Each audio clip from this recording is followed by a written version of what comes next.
उमर अब्दुल्ला ने रविंदर रैना पर पलटवार करते हुए कहा कि बीजेपी ने दावों के बावजूद कश्मीर में मैदान क्यों छोड़ दिया। उमर ने कहा कि रविंदर रैना अनंतनाग पार्लिमानी नशिस्त से ए और बी टीम को हिमायत करने के लिए क्यों मजबूर हो गए। उमर ने कहा कि जम्मू सीट पर अभी इलेक्शन भी नहीं हुआ है और बीजेपी जीत का दावा कर रही है। उन्होंने कहा कि बीजेपी की उधमपुर सीट भी खतरे में लग रही है।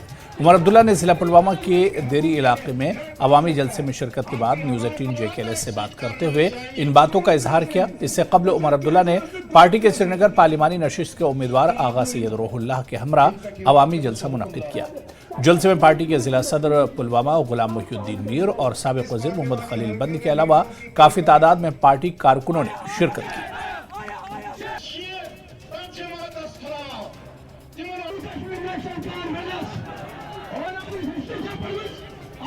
रविंदर रैना साहब को मैं जरा याद दिलाऊं कि जम्मू की सीट पे अभी तो पोलिंग हुई भी नहीं है। हम ये भी नहीं जानते कि कितने वोट पड़ेंगे वहां पे। पहले वोट पड़ने दीजिए, उसके बाद बीजेपी जो है वो जीत का जो है ऐलान करे। फिलहाल तो हमें उनकी उधमपुर की सीट जो है वो खतरे में नजर आती है। और उसके साथ साथ बीजेपी ने दावे तो बहुत किए हैं कश्मीर में, मैदान क्यों छोड़ा? आखिरकार क्या मजबूरी बनी रविंदर रैना साहब जो तैयारी कर रहे थे ये साउथ कश्मीर की सीट से जो है इलेक्शन लड़ने की, क्यों नहीं उतरे मैदान में? क्या मजबूरी बनी कि उनको आगे जो है दूसरी जमातों को लाना पड़ा, चाहे क्रिकेट बैट वाले हों चाहे सेब वाले हों।